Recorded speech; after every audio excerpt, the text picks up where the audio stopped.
Hello everyone and welcome to my Bachelor Nation 24 channel. I hope everyone is having a wonderful day. Before we begin, please hit the subscribe button and give this video a thumbs up. Joan Vassos remembers husband's death with Chock Chapple by her side.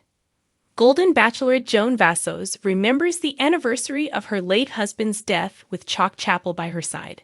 She didn't believe when he first passed she could find love again. She was wrong. Now she has her supportive fiancé to walk with her through life. Keep reading to see what special event the couple attended on the anniversary of John's death. Joan Vassos remembers late husband John. On anniversary of death, Golden Bachelorette Joan Vassos went to social media to talk about the anniversary of her late husband John's death and how she spent it. She and John were married for 32 years before he passed away in 2021 from pancreatic cancer. On the 4th anniversary of John's death, Joan spent it with fiancé Chock Chapple. They attended Left on 10th on Broadway together.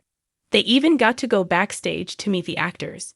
It just so happens that the story really hit home for Joan, and she shared as much on her Instagram. She also shared several photos of her and Chock along with the cast. Is there a wedding date yet? Joan Vassos and Chock Chapple have been enjoying each other's company. They have been going back and forth between Kansas, Maryland, and New York. Recently, while in Kansas, Joan discovered that Chock had over 300 pairs of mismatched socks. She separated them all and he donated many to a local shelter. They even celebrated the holidays together with each other's families. As far as a wedding date, the two have not set one yet. They know it will happen but are taking their time and getting to know each other better. It seems Joan and Chock still have to convince some that they are a real couple. However, anyone who looks at them together can see how happy they are. The soft glow of a candlelit room created a serene atmosphere as Joan Vassos sat beside Chock Chapple. It was a quiet evening, one meant for reflection rather than revelry. Joan's journey as the Golden Bachelorette had brought her countless moments of laughter, connection, and even controversy. But tonight was different. Tonight, she opened her heart to a chapter that had shaped her more profoundly than any other: the death of her husband. The cameras, usually capturing drama and romantic gestures, shifted their focus to a more intimate and vulnerable scene. Joan's eyes, glistening with unshed tears, stared into the flickering flame of the candle. Chock, ever the attentive companion, sat close, his presence a comforting anchor.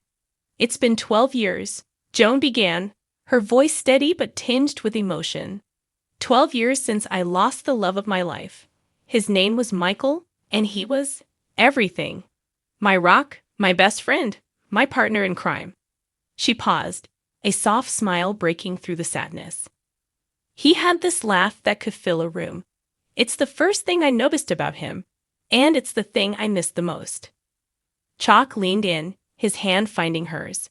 His touch was warm and steady, a silent reminder that she wasn't alone in this moment. "Tell me about him," he said gently. "I'd love to know the man who made you who you are." Joan's smile widened, and for a moment, the grief seemed to lift. Michael was the kind of man who saw beauty in everything. He'd wake up early just to watch the sunrise, and then wake me up, coffee in hand, insisting I couldn't miss it. He loved jazz music, the kind that's all saxophone and soul. And he had this habit of dancing with me in the kitchen, no matter what song was playing. She laughed softly, the sound a blend of joy and sorrow. He'd spin me around, and I'd always protest because I was usually cooking or cleaning. But he'd just grin and say, "Life's too short not to dance, Joni." And he was right. Life is too short. The room fell quiet as Joan's words hung in the air. Chock squeezed her hand, his own emotions visible in the way his jaw tightened and his eyes softened. "How did you two meet?" he asked, his voice barely above a whisper. Joan's eyes lit up.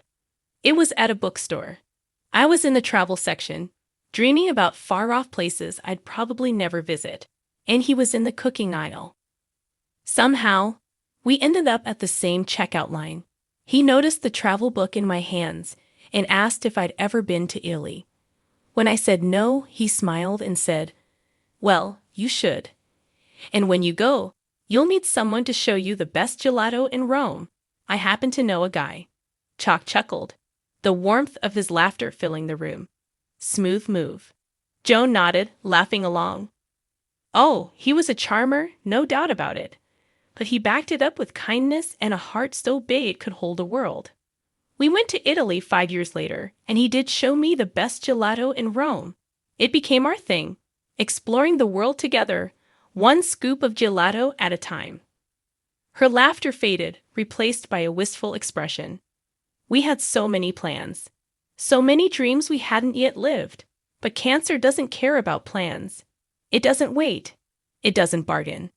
Chock's grip on her hand tightened. I'm so sorry, Joan. She nodded, taking a deep breath to steady herself. The last year of his life was the hardest and the most beautiful. Hard because watching someone you love fade away is unbearable.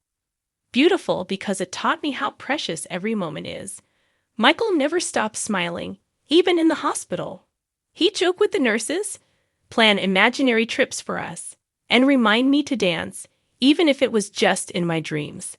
A single tear slipped down her cheek, and she let it fall, unashamed. After he passed, I didn't think I'd ever feel joy again. I went through the motions, but it was like a part of me had been buried with him. Then my kids, bless their hearts, pushed me to start living again. They said, Mom, Dad wouldn't want you to stop dancing. And they were right. Chock's voice was tender when he spoke. Do you feel like you've started dancing again? Joan looked at him, her gaze steady and filled with gratitude. I think I'm learning.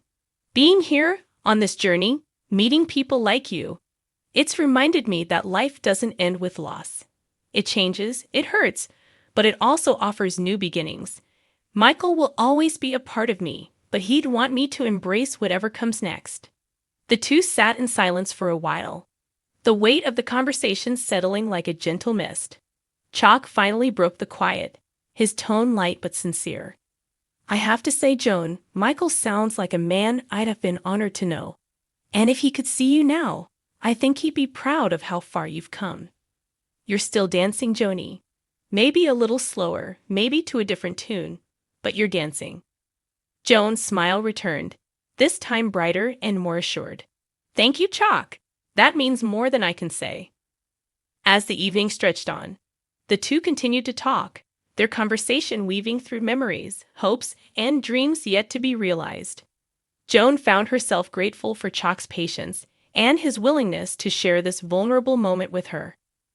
It wasn't easy to open up about the past, especially one so deeply entwined with love and loss. But Chock's presence made it feel less like a burden and more like a gift. A way to honor Michael while also embracing the possibilities of the future. By the time the candles burned low, Joan felt lighter, as if a piece of her heart that had been locked away was now free. She knew the journey ahead wouldn't always be easy, but she also knew she wasn't walking it alone. With Chock by her side, she felt a renewed sense of hope, a reminder that life's most beautiful moments often come when you least expect them. And as she drifted off to sleep that night, Joan dreamed of Michael, his laughter echoing in her mind, and of a dance floor lit by candlelight, where the music played on and on.